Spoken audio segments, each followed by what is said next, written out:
Call this meeting of the CUB Board of Directors to order. Public comment session. I'm done. I'll move on to the approval of minutes. Do I hear a motion to approve the minutes? I'll make that motion. I second. Motion and second. Any discussion? All in favor say aye. Aye. Motion carries. Approval for CB audits for this fiscal year. I believe that's you, sir. I'm Jim Hoover with Brown Jake McDaniel, and Joe Brown. So, in his place. But I believe that you all have electronic copies of the various audit reports. So we have performed the audit of the electric department, the water and sewer department.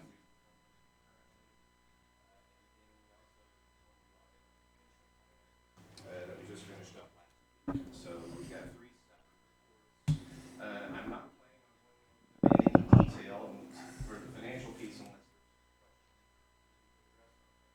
But I do want to talk just a little bit about the audit process and our reports. So in each financial statement, we give our opinion on the financial statements, whether they are stated GAAP, and we also perform our audit, excuse me, in accordance with the government auditing standard, which is an additional layer of auditing than if we were, say, a business required by the state of Tennessee. And so as a result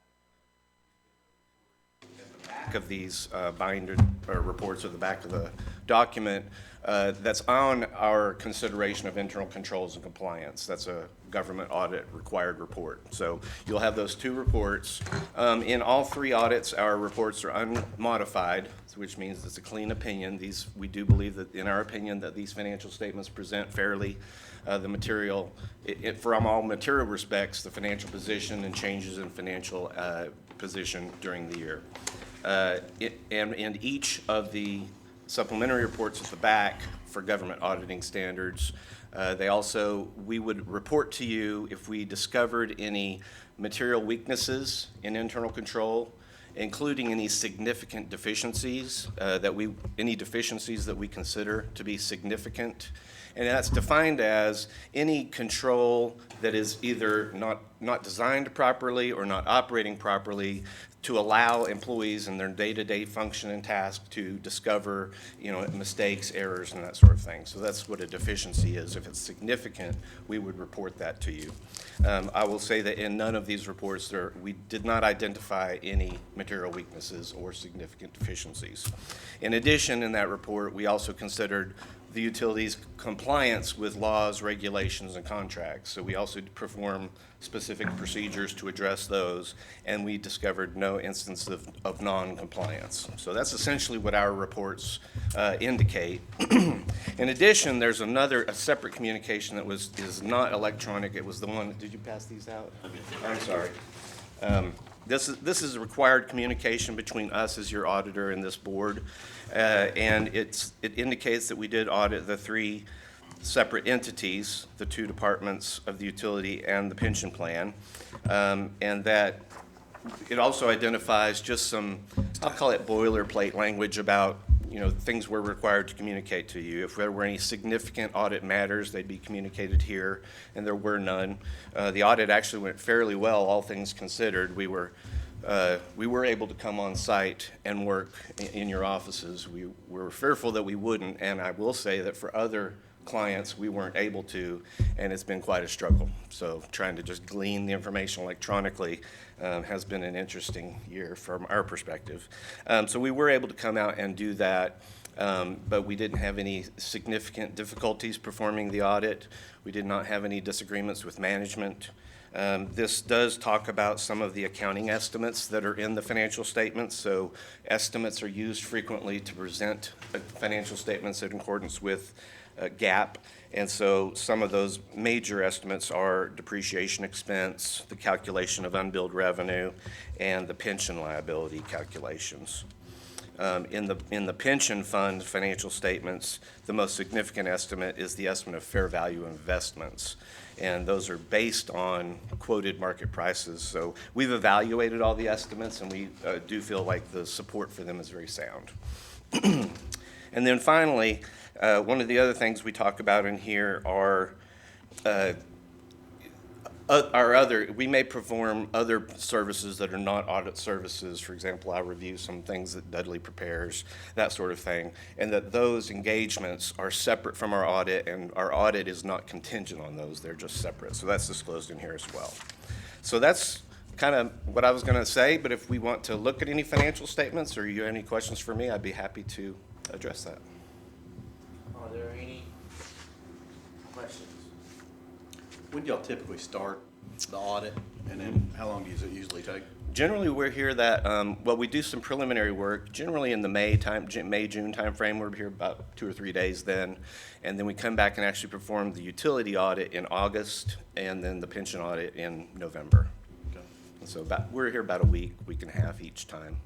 Pension's less involved. Plus the time back in the office or Correct. doing yeah. your other yeah. review stuff? Yeah, that's strictly the Pulling field your work. data, yeah. Yeah, we do a lot of planning in advance. Right. We do a lot while we're here. We take some of that and go back, and then we do the reporting at the end. And ask for stuff all the time, so Yes, we do. to provide that information to them.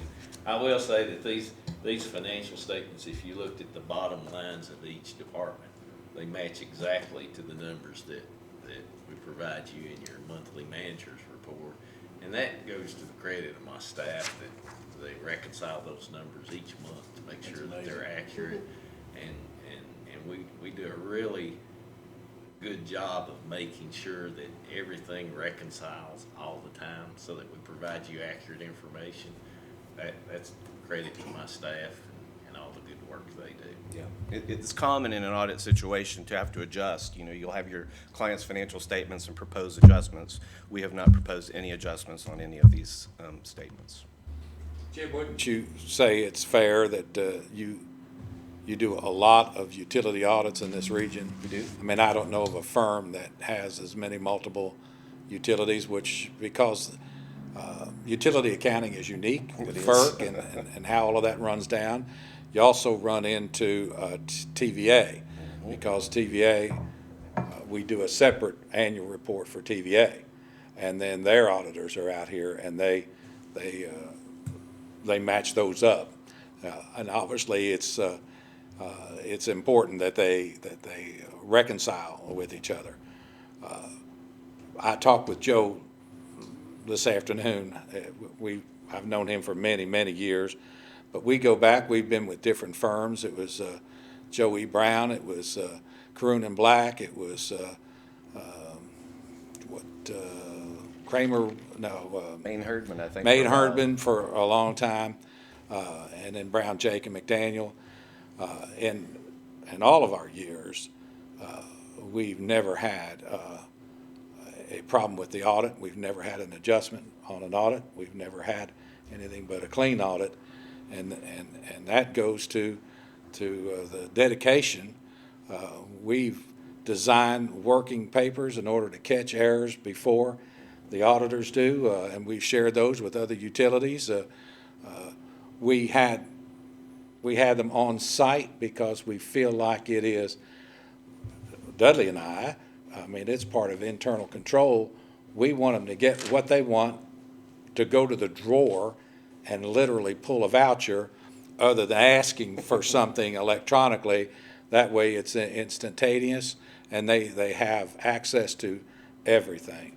And because we also look to make sure that the procedures that we have in place not only make sense, but are adequate enough. There are utilities, and we could name names, and people that we know that embezzle and it goes on for years, and some of it is hundreds and hundreds of thousands of dollars.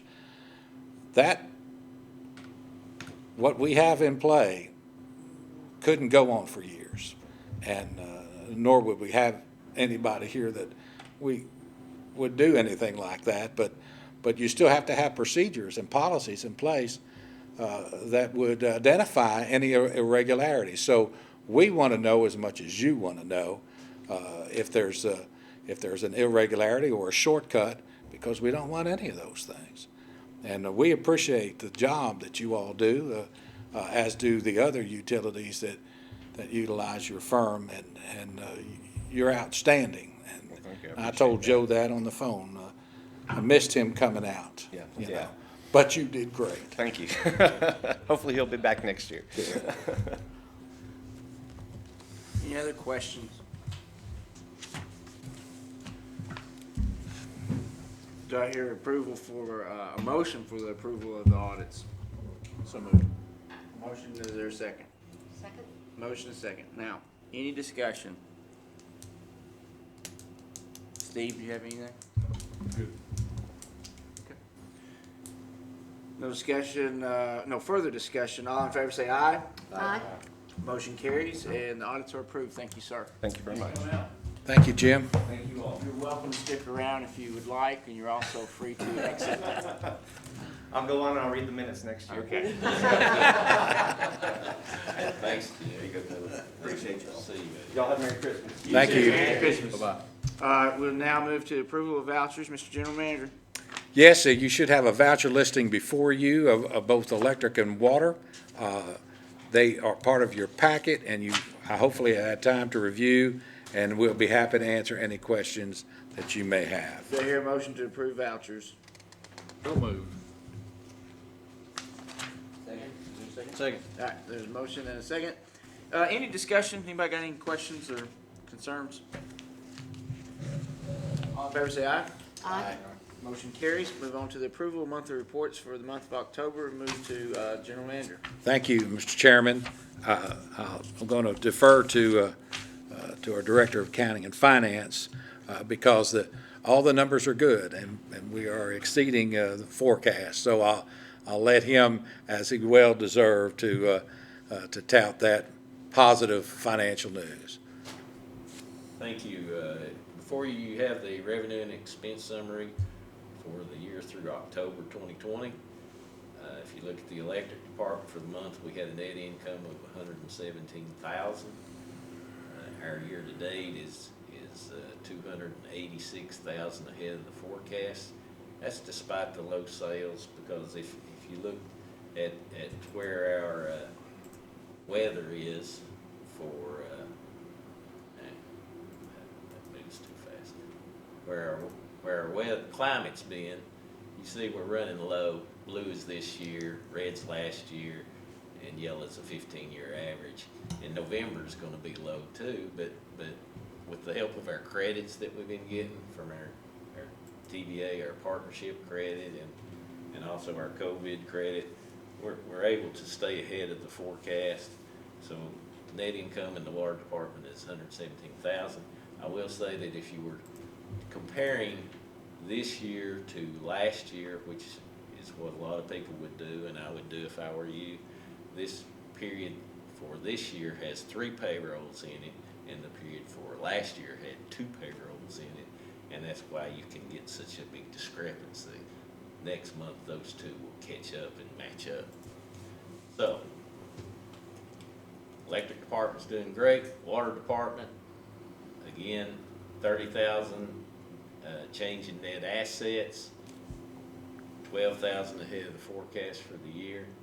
The sales are running just a tad low in the water, quite a bit lower in the sewer. And again, that's industrial sales are really up this year. It's the residential sales that are down. Let me correct that. Industrial sales are higher than I anticipated them to be. They're not up. But when I did the forecast with COVID, I was more conservative on what I thought they would do. But the sewer department, you have some industries that have a lot of water usage, but they'll run their cooling towers, they call them, and the water will go through a cooling tower, and when it hits that cooling tower, it evaporates. They have meters on both sides, so what hits the sewer is a lot less than what water they use. Smart on their part, saves them a lot of money.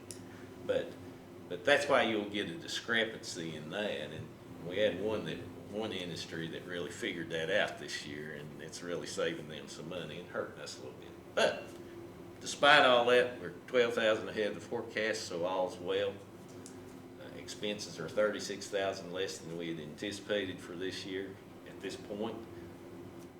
all's good in both departments. That's all I got, unless you have specific questions. I guess fixing our water leak cost us, didn't it? We haven't billed for that yet. Do I hear a motion to approve the monthly reports? Is there a second? Second. Motion is second. Any discussion? All in favor, say aye. Aye. Motion approved, carries rather. Project status reports, Mr. General Manager. Thank you, Mr. Chairman. We're tracking 3 projects in the electric department. The first one, Westwood Drive, the aerial cable. We are going with aerial cable as much as we can when we reconductor. This project's going well, and although there has been a slight delay due to COVID, we've been impacted by that. We've got 14 now out in our line crews that's either directly affected or indirectly with a quarantine requirement. But we're moving on, and we expect that instead of being finished in December, we look for that to be finished early in January. We don't anticipate any further delays in the project, and we do believe that it will remain in budget. The Edmonds Drive, construction on this project is going well, and we have no reason to believe it shouldn't be completed by the end of January. And finally, work order 1195, aerial cable on Martin Road. We're trying to relocate an existing single-phase line through the woods, and there's a lot of right-of-way to cut, so we're working that right-of-way now, and we still think that the March 2021 is a good date for completion for that. That's in pre-construction right now. That's all I have for the electric department. For the water department, we're tracking one project, and you may remember this is the one down, well, I call where the old Burger House was by the railroad track, the one stop, whatever that is down there, the Exxon station. We've got better than a 90-degree dogleg in our sewer line down there, and we've executed an agreement with the Hearst Excavating, our contractor. The material's been ordered, and the construction activities are going to begin in January 2021. We'll work with the city on traffic control, but we're going to try to take out that dogleg and then ease the pressure on that one manhole that provides periodically an unsupervised geyser, in the bad rain. So we're hoping that's going to take care of that. That we've been putting Band-Aids on for years, trying to make that go away. We constantly improve it, but we haven't beat it, and hopefully this is going to beat that. And we expect that to be done by February, by the end of February. That's all I have, Mr. Chairman. That was like the original splash pad in Clinton. It was. I mean, you were way ahead of your time. It was Driving depending just to look at it when I was gone. depending on the rain. Yeah. It was impressive. It There's was. no doubt about it. Any other discussion or comment? Let's move on to the approval of the work order. Mr. Chairman, I've got a work order for the board to consider, 1237. This project will replace approximately 4/10 of a mile of three-phase number 4 copper primary with 3/0 ACSR primary conductor along Riverside Drive in Clinton. It's another line that when we forecast out the load, and that's the way we prioritize how loaded are they, and in terms of which generates heat. So how much energy is going through there, and the conductor needs to be able to handle that. So we look at our most loaded lines and target those, and this one is now up for reconductoring. This was estimated to in our capital budget to be $85,000, but after the final engineering, our final estimate, which includes a 10% contingency, is $99,825. Even though it's higher than we budgeted, which was almost a year ago, in anticipation of this, our final engineering increased that cost, and I recommend that the board approve work order 1237. Do I hear a motion to approve? I'll make that motion. Is there a second? Second. Any discussion? All in favor say aye. Aye. Motion carries. We're on to the approval of the CUB pension plan fiduciary oversight. Thank you, Mr. Chairman. I'll defer to Dudley, our in-house fiduciary pension plan review guru. We do these quarterly, so you should be getting familiar with them. And if you remember last time, we had the numbers, they had dropped because of the COVID and how it impacted the investments. And our chairman, as he's closely involved with this type of work, he said that the third quarter would be a good quarter. And as you can see, the total investment gains was $812,000 down here. So that was a good thing. The balance is even better today with this 14.5 up here ending balance. As of today is 16.3. So the fourth quarter has also been a good quarter to date. I can't guarantee it'll stay that way by the end of the year, but to date it's also been a good quarter. If Greg and I met, we used to meet with these people face to face, and the whole world has changed. Those of you in business know everything's WebEx now. I don't know if we're ever going to get back to face meetings, but we met with Bob Cross and Brenda Trollope and Edward Bronkhurst, and they go over these and they show us these numbers and explain them to us. And as a layman, as Greg and I are, we still understand it pretty well. And Greg always makes him get down to our level so that he's not, because he can talk real high level on us. So Greg makes him bring it down to earth and explain to us what's going on. But if you look at the quarter, we made 5.82%. For the year, we're at 7.51%. For the 10-year, we're at 7.10%. That's all really good. That's your plan performance for that period, that quarter. And I'm happy with it. They didn't recommend any changes to any of our investments. All our investments are in good, solid. And that's really all I've got. It's all good news the way I look at it. Any, well, first let's have a motion to approve the CB pension plan. So moved. Motion and a second? Second. All right, any discussion? So just to give you guys an idea, so looking at the asset allocation, we've got a growth with income asset allocation. What that means is, on the very conservative side of it, you'd have 100% fixed income. The very aggressive side of it, you'd have 100% equities, stocks, okay? What we have is we have about a 60 to 30, 60% equities, 30% in fixed income or bonds, with the remaining 10% is in what we call alternative investments or diversified strategies. I think I'm very, very pleased with the asset allocation, because you need growth in the portfolio to keep up with anticipated distributions down the road. When we look at our equity positions, we're about 48% domestic large cap companies. So that means we have, and it's equally distributed between growth and value. So out of that 48%, we own companies like Apple, Verizon, Abbott Laboratories. You've probably heard that in the news lately. We also own some of these, I'm trying to think of the name, Al's, I can't pronounce it. It's one of the companies that are making the COVID drugs. So we've got good positions. I think the fourth quarter, I was going to say, if Dudley stole my thunder there, the fourth quarter, I anticipate having a great one. We're going to be fully recovered.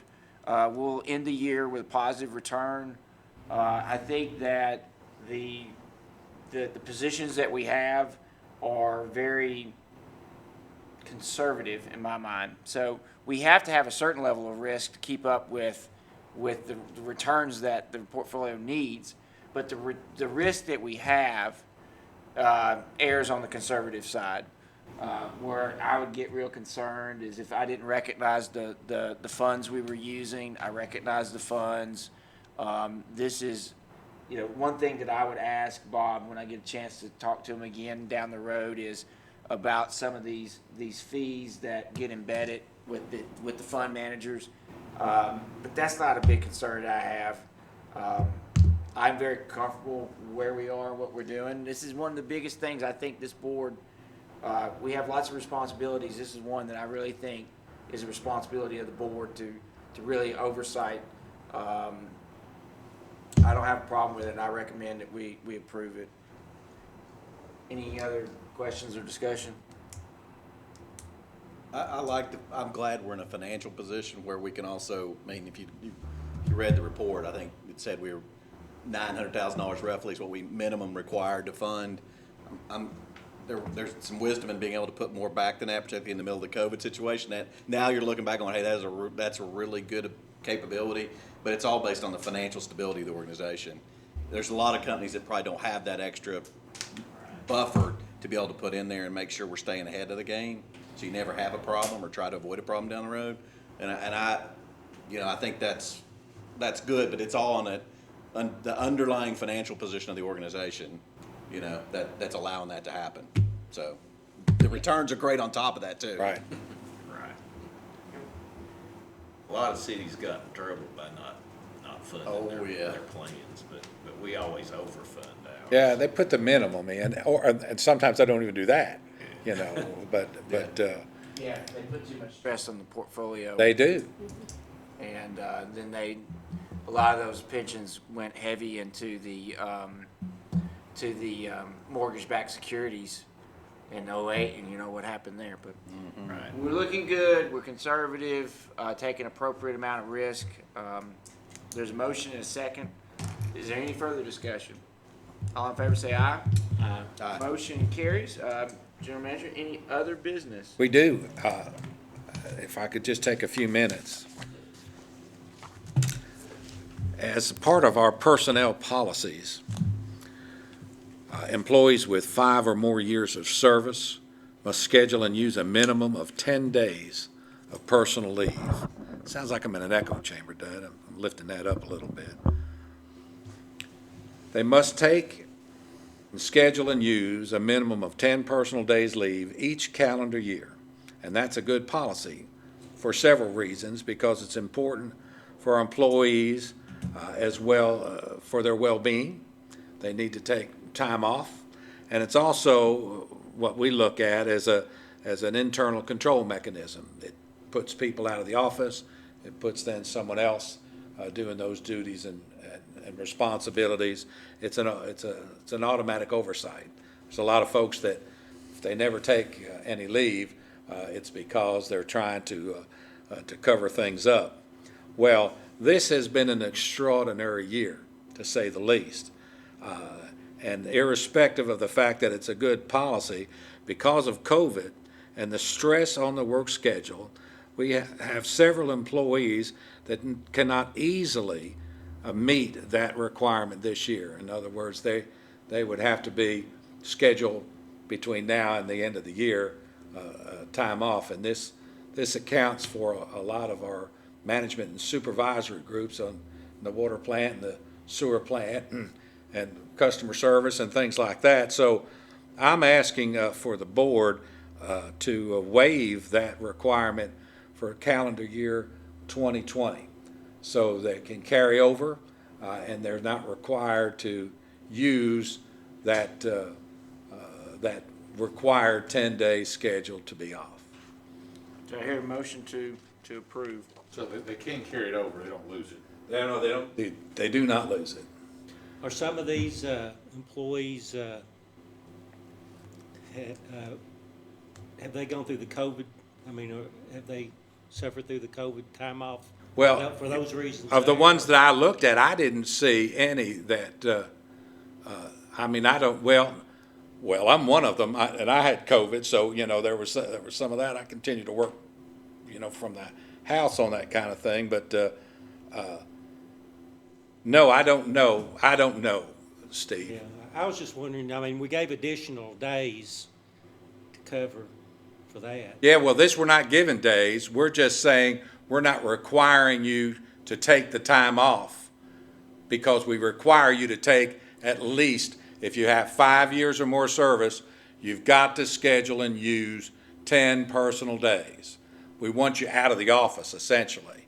And now we've got split shifts and different schedules. We don't want them out of the office, and we don't want them to try to push it in to this last part of the year. Let me ask you this, at any point along the company service, say if they had 10 years or 20 years, could they carry that time? Oh, yes, you can carry up to 100 days. You can carry up to 100 days over. And then anything, when you hit that, assuming that you've taken your required time, we'll pay you out. You can't carry more than 100 days. Okay. So what I'm hearing is in order to make sure we're properly staffed through the last, 2-3 weeks of this year, we're not gonna force people to go home that choose to be here and need to be here so we can get properly staffed. That's correct. Do you collect more days as you get more time in employment? Yes. You do, and that is calculated every month. We calculate that once a month. So obviously then some folks get more than 10 days a year. Oh, They yes. just have to take 10 of them. Yes, that's right. Well, that's why you get that if you get 5 years of service. So that's why we're saying if you I think, what is it, 15 after 5? Yeah, I can tell you, but we require you to take those 10 days after you have 5 years worth of service. And I'm just saying, I'd like a waiver for this calendar year 2020. Do you hear a motion to approve? I'll make that motion. Is there a second? Second. All right, any discussion? We've sort of had some discussion already, but I mean, I see this as an operational risk that we need to address so we can make sure we're properly staffed through the holidays. So, any other discussion? All in favor say aye. Aye. Motion carries. Thank you, Mr. Chairman. And we appreciate, and I sent out to you, we appreciate TVPPA giving us the recognition in their current issue, which is they call that the innovation issue. And I appreciate them giving us that recognition, which recognizes that as really as the leader in the valley in this arena. And we're now approaching $9 million in savings for our ratepayers, and we've already had some calls from other utilities, which is really what I would hope that they want to know that how do we get there, and it's a major investment in personnel and money. So they were a little disheartened to hear that, but you can't go anywhere unless you take the first step, and the first step is to get intelligent metering out there. And there are some utilities that are still using mechanical meters. So, I mean, that is always my first step that I give them to take because that's the foundation of what they're going to need.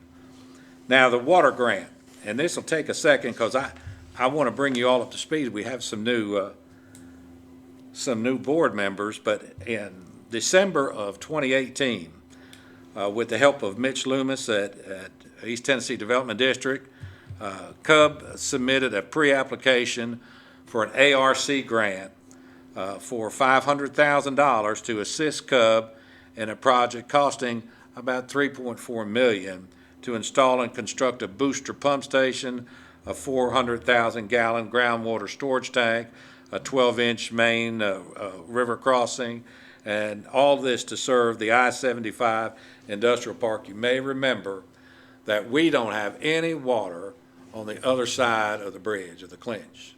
So everything going up towards the interstate where the city has annexed, and we have an industrial park up there, and the growth up there for water, it's all required for us to purchase through ACWA. And ACWA did a calculation, and they increased our rate for wholesale water by 50%, a 50% rate increase. And we talked to our good friends up there, and we got a delay on doing that. They gave us 2 weeks' notice before that was going to go in, and we pushed that out another year. But the fact is that they are having difficulty meeting the requirements and the projected load requirements in the future. And we talked about assisting them with they could buy water on this side of the clinch from us. We could hook it into their line, put a booster station in, and push some more water up there for them to use in that north part of the county. Well, the obvious fix, long-term fix, is that Cub needs to have its own facility up within the city limits, up to the interstate to serve the industrial park. And the assumption is the annexation, which is just the 4-lane, that's going to start moving out this way. So do we have sewer up there? We do. We've got a force main.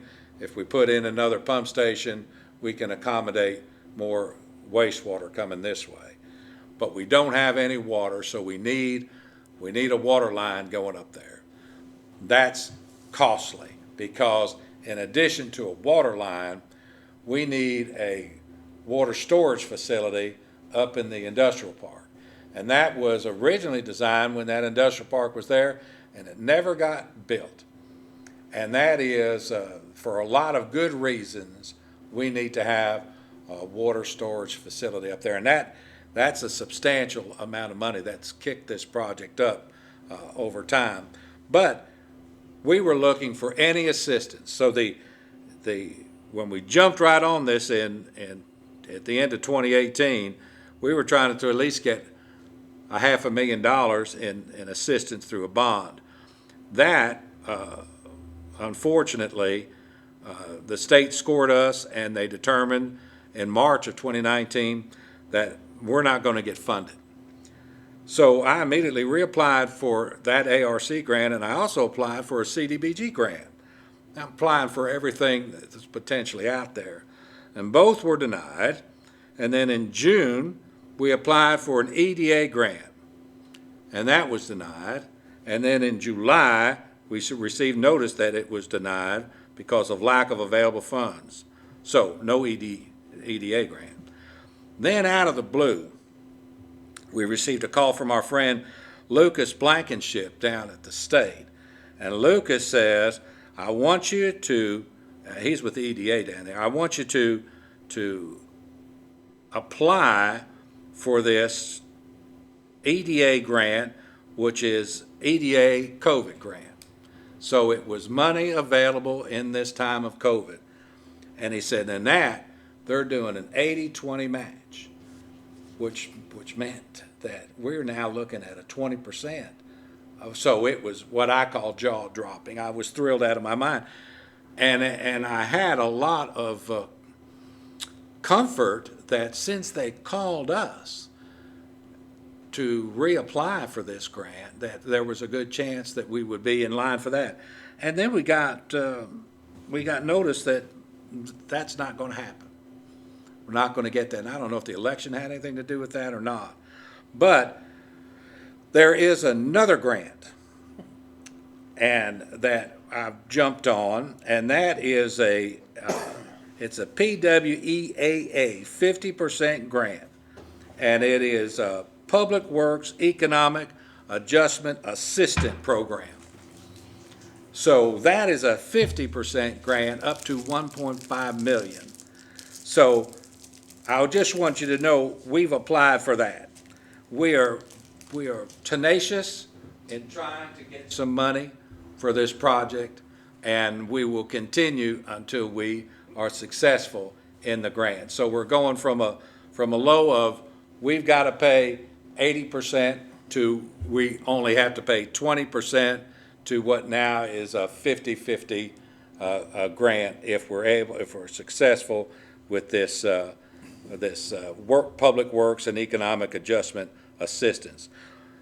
The city has been very helpful because I know Scott Burton has signed 14 resolutions, because every time I apply for the grant, he's got to sign a resolution, as you know, Zach, that because we're going to say that we'll pick up the portion of the grant, our portion of the grant. Now because it's only at 1.5 million and the current budget's at 3.4, we're looking at potentially a 1.8 in that neighborhood of money that we would have to put out there.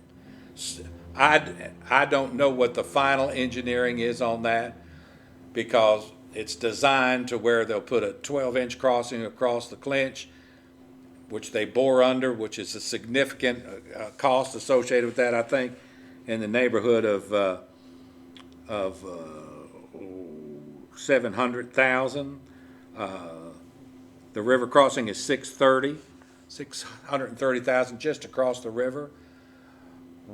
We're thinking that there's a chance that we can get TDEC's approval to hang it on the bridge. So hang it under the bridge. That way you're not boring, and significant reduction in cost. So when we get to that stage, once we get approved, we'll do the final engineering, we'll get with TDEC, we'll try everything we can once we get approved to get the number down as low as we can. They'll pay 50% up to 1.5 million. If the project's over 3 million, we pick up 100% of the rest. That's how that goes. So if you all agree and are still on board, I'm going to write a letter and execute that under my signature, saying that Clinton Utilities Board will be responsible for any funds above the approved grant. And it's not like we can't back away from this if we get approved, although if we get approved, we need to move forward. But I'll have better numbers for you once we're approved, if in fact we'll move forward as to what our exposure is. But if it was a 20% match, I would take that out of the general fund. If we're gonna look at, although we could pay for it, I would recommend, because the money's so cheap, that we borrow money. That's right. Do I hear a motion to approve the general manager's plan to reapply for this new grant? So moved. Second, anywhere? Second? Motion and second, any discussion? Steve, you got anything? Good to go. Just a side note, have you looked at any of the USDA grant money? We've looked at all the grants. I'm telling you, we are on the move like nobody's business. What I want, when we looked at the ARC grant, it was the only option out there, you know. But now, I mean, I'm hoping with the fact that they're trying to put people to work, that's essentially what this is trying to do, the government. I mean, sooner or later, we're gonna land one of these. As many times as we've been up to bat at that, sooner or later, we're gonna hit the ball.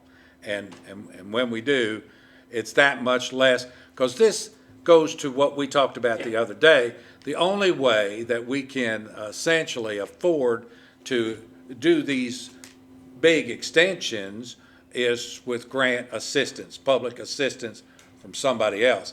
The difference between this is we already have a commitment at the I-75 Industrial Park.